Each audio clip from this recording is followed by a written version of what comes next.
Chrisye. Sejak kepergiannya pada 30 Maret 2007 silam, rasanya belum ada yang bisa menggantikan sosoknya di kancah musik Indonesia. Penyanyi ikonik serta pencipta lagu bernama lengkap Krisman Sarah Hardy ini memiliki keunikan sepanjang meniti karir bermusik yang jarang orang tahu.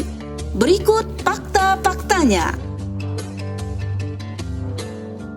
Berhenti kuliah demi karir bermusik.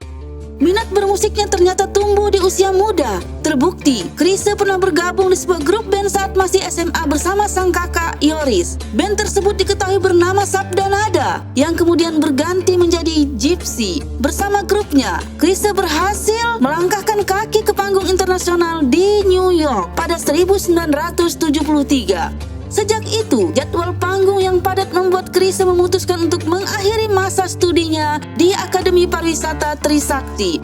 Awalnya, putusan tersebut ditentang oleh sang ayah, meski akhirnya Chrisye mendapat restu untuk pergi ke Amerika. Setelah itu, Chrisye kembali mendapat kesempatan bermain di New York bersama grup band lainnya, yakni The Pros. Tak bisa baca not balok. Siapa yang menyangka musisi besar Chrisye ternyata tidak bisa membaca not balok? Pasalnya, pengetahuan dasar ini menjadi hal wajib bagi seorang komposer besar dalam menciptakan sebuah karya musik. Namun hal tersebut tak berlaku pada seorang Chrisye dalam bermain musik. Mulanya, ayah Chrisye membelikan sebuah gitar untuk Chrisye kecil. Kala itu, sang ayah gemar mendengarkan musik lewat siaran radio. Lantaran itu, Chrisye tertarik mempelajari lagu-lagu tersebut menggunakan gitarnya hanya dengan mendengar siaran radio. Alhasil, Chrisye tidak bisa membaca not balok dengan baik. Namun, seiring berjalannya waktu, kemampuan bermusiknya kian terasah hingga sukses menelurkan segudang karya yang fenomenal. Musisi terbaik Indonesia. Chrisye tercatat sebagai musisi terbaik pada majalah Rolling Stone 2011 silam. Majalah musik itu menobatkan Chrisye sebagai musisi terbaik ketiga sepanjang masa. Berkat karir gemilangnya, Chrisye juga menyabet beberapa penghargaan bergengsi seperti BASF Awards 1993 hingga sejumlah piala lewat acara stasiun televisi swasta. Pernah masuk dunia peran.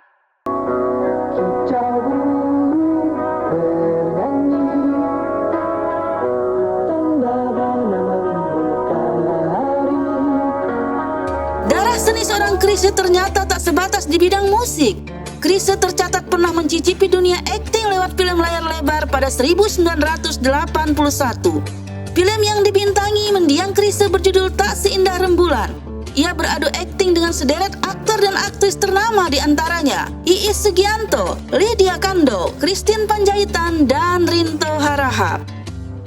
Sukses rilis 18 album di usia 25 tahun. Album Lilin-Lilin Kecil dan Badai Pasti Berlalu menjadi karya yang membuat musisi yang dilahirkan dari keluarga Tionghoa Indonesia Jakarta 16 September 1949 itu kian disoroti.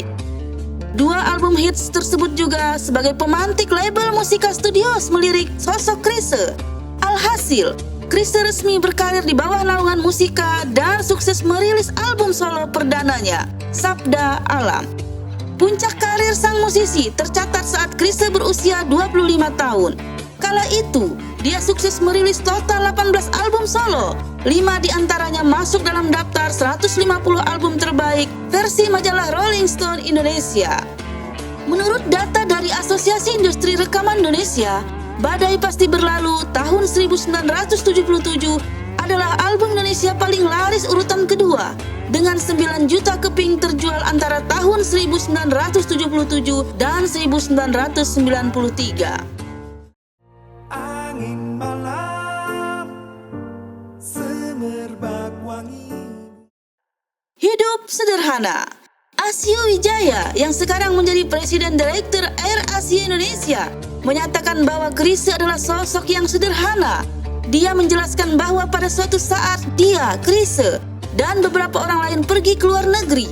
Hanyalah Chrisye yang tidak mau belanja pakaian mewah atau mencari restoran kelas dunia. Chrisye justru makan di food court dan beli baju yang nyaman. Dalam biografinya, Chrisye mencatat bahwa dia sering makan di warung tenda sampai setelah menikah dan sering bingung ketika orang meremehkan hal tersebut. Guru Soekarno Putra juga mengatakan bahwa Chrisye dapat tidur di mana saja saat mereka merancang album, bahkan di bawah piano. Kecanduan rokok.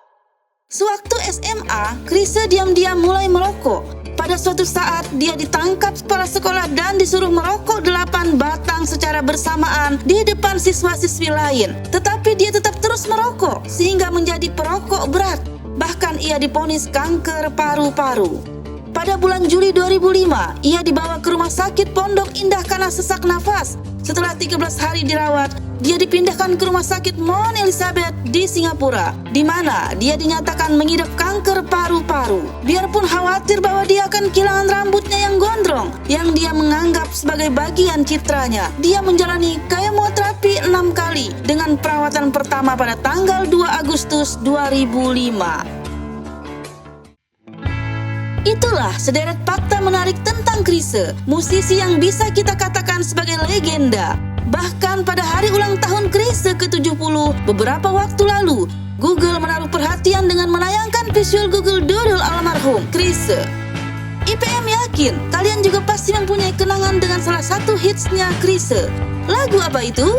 Tulis di kolom komen ya.